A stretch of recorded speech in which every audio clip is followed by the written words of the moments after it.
Hello, welcome back. So this is the second part of the mini-series of carbohydrates, insulin, and weight gain. So in the previous video, I explained how we gain weight and that insulin is the major fat-storing hormone and that determines if we lose weight or if we gain weight. And I also explained how carbohydrates are affecting insulin levels as well as the amount of times we are eating. So here in this video, I would like to give you a solution to the weight problem which we have globally.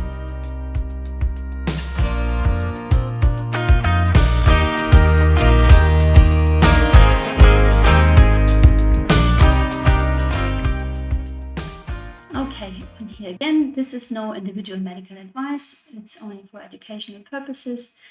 And if you have a significant weight problem, please see your low-carb practitioner or your low-carb dietitian or nutritionist, or find a practitioner that's experienced in functional medicine. And I hope you enjoyed the video. So how do we lose weight? So the main problem to fix is insulin levels. Eat less and exercising more does not work. That's the mantra we have been given for the last 50 years. Calorie restriction decreases your metabolic rate. And what do you end up with? Misery, hunger. It's not sustainable. And once you start eating normal again, you gain all that weight back because your body has completely shut down. There's actually a study showing that 99% of people that follow the advice, eat less, exercise more, have got a 99% failure rate. So we as clinicians, we say, okay, eat less, exercise more, knowing that this is actually a 99% failure rate. And what do? Unfairly, we blame the victim. We say, you're lazy, you're not determined enough, you have a lack of willpower. And the best proof in all this rubbish lies in The Biggest Loser. Yes, they do lose weight initially, and they do exercise more, eating less to an extreme. But then a study followed all of them up. Have you ever seen Biggest Loser reunion? No, there is none, because most of those people gained at least 70% back of their weight. Some of them even exceeded the weight they have before they actually started the show. So calories do not matter as much as they would thought. So the most powerful factor, the most powerful tool we have is lowering the insulin levels, hence unlocking the stored energy which we have, enabling the fat metabolism. So how do we do this? Here's a graph that shows how insulin levels are dependent on what we're eating. So if we eat lots of carbs, carbohydrates, our insulin levels go skyrocketing high. If we eat proteins, insulin levels are not that high. If we eat fat, hardly anything happens. So if we cut the carbohydrates out of our diet to a very, very minimum in our diet, we get rid of a lot of insulin spikes. So now you think, whoa, don't we need carbohydrates? And the answer is no. There's nothing essential about carbohydrates. We have essential amino acids, which is part of the proteins. Yes, we do need them. If we don't have any of those, well, then we get very sick and die eventually. If we don't eat any fat, there's essential fats, which we need to eat because we can't make them ourselves. If we don't have them, we get sick eventually and die eventually. If you don't eat any carbohydrates, well, guess what? Nothing happens. There's nothing essential about carbohydrates, and yet they're at the bottom of our food pyramid. So instead, we should focus on the proteins, have plenty of non-starchy vegetables, and fat, which then we end up with a low carbohydrate, high fat diet, or LCHF. You may think, hold on, does it mean when I eat fat, I lose fat? That's kind of bizarre. Well, let's see what the science is saying. So here are a few studies comparing a low carbohydrate diet with a low fat diet, because that's the ultimate question. So they are all available online, and I'll link everything below. So here the low carb diets are defined as less than 130 grams of carbs per day, which is actually not really low carb, but here for the sake of being that's what the definition was. And they're all depicted in green bars versus the low fat diet where they had less than 35% of fat in their diet. So they're depicted in the yellow bars. So between 2003 and 2018, there have been 62 randomized controlled studies comparing a low-fat diet with a low-carb diet. And of all statistically significant studies, not one study found favor for low-fat diets. And I say that again, all those studies that have compared the two diets, not one study found that low-fat diet has greater weight loss. So here, for this purpose, I picked only studies that have been going on for about 6 months or less. So there are longer studies out there. You can all look them up, and I'll link all of this below. But I just wanted to show you, okay, how much can you achieve in such a short time? And 2 studies actually caught my attention. And that's because the difference between low carb and high fat has been so drastic. And I thought, okay, I'll dig a little bit deeper. So that was a study done by Madeline and Kelly Gibbers in 2017, published in Diabetes and Metabolic Syndrome. So they had 30 people diagnosed with metabolic syndrome.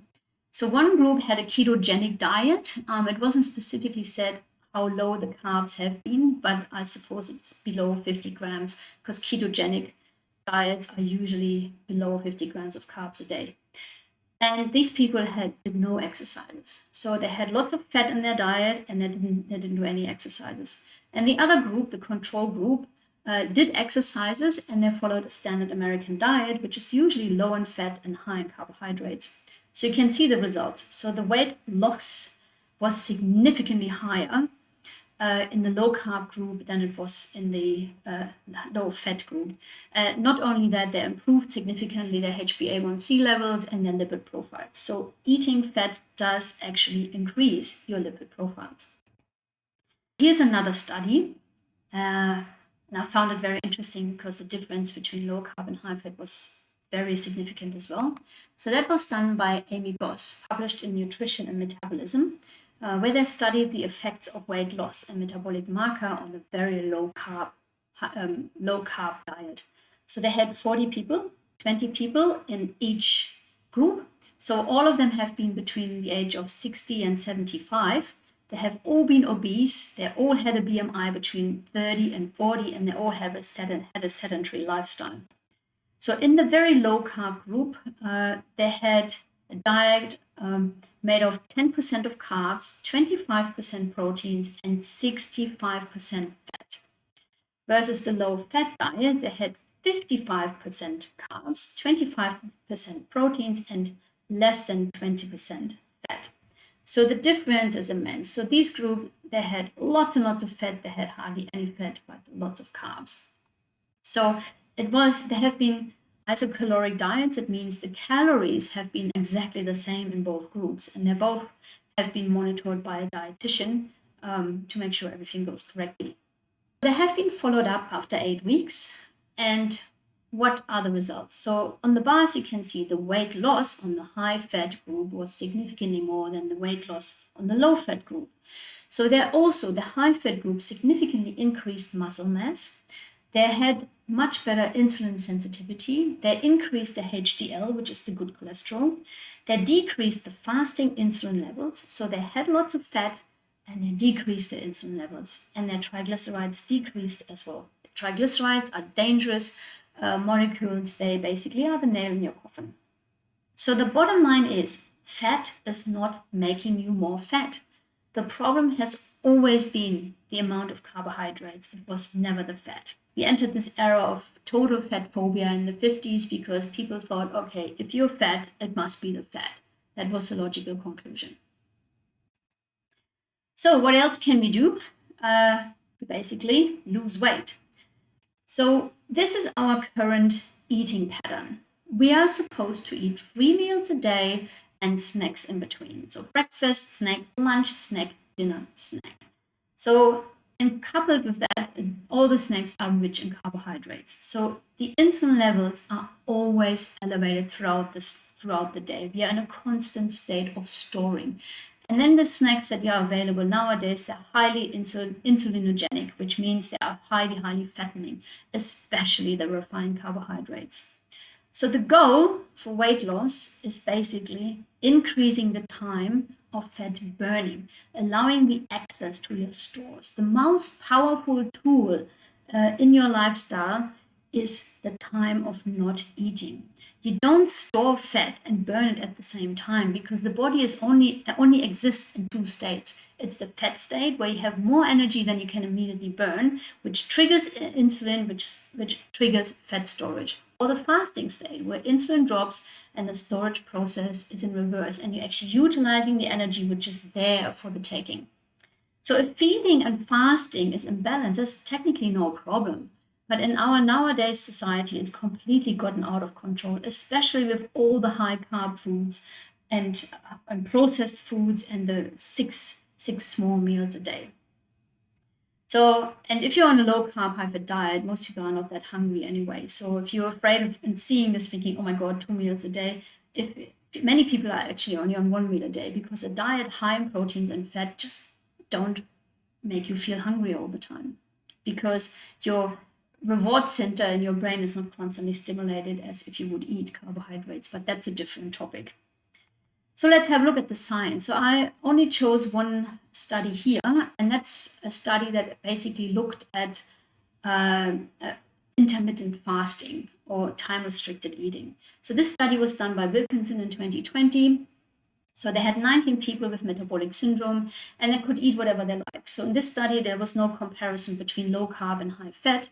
It was all about the time they're eating. So all those subjects, they could pick a 10-hour window where they're eating and a 40-hour window of fasting. So after 12 weeks, they've been followed up, and they all had weight loss. They lost about 3% of their weight. Their BMI went down. Body fat went down, especially the visceral fat, the dangerous fat went down. And the triglycerides went down. That's the nail in your coffin if you have got too much in your blood. And all the other metabolic markers, like the small dense LDLs, the HbA1c, and the fasting blood glucose levels, all went down by just not eating all the time. So other studies also found that fasting reduces inflammatory markers, TNF-alpha, and interleukins in the CRP. So fasting in itself, and even if it's only for 14 hours, is a very, very powerful tool, and it's a perfect extension to low carb, high fat. So just imagining you couple intermittent fasting or time-restricted eating, which is basically the same, with a low carb, high fat diet, you're basically the winner. So how to do fasting, it's another video, and how to do a low carb, high fat diet is another video. So here the bottom line message is not eating all the time is a very powerful tool to improve your health in conjunction with the low carb, high fat diet. So the take-home message is, in order to lose weight, we need to really address insulin. So step number 1, cut out the carbs, especially the fast foods, the processed foods, the starchy vegetables, the grain products, and the sweet fruits. And then don't eat all the time. Give your body time to actually burn its stores. You're not starving. You won't be hungry, because your body is burning what you have eaten before. So you're not starving. It's all there. You're still metabolizing, but you allow your body to utilize what's there. So I hope you found this video useful, and I hope I could convince you that the carbohydrates are the issue, and in order to lose weight, cut the carbohydrates and don't eat all the time to lower the insulin levels. So how to do it, how to do a low carb, high fat diet, that's a different video. Just follow the link. And I have another video about fasting where I explain all those wonderful, highly fascinating processes that are happening while we're fasting. So I hope to see you next time. And if you found this video useful, or you know someone who's overweight, just please share the video. See you then. Bye-bye.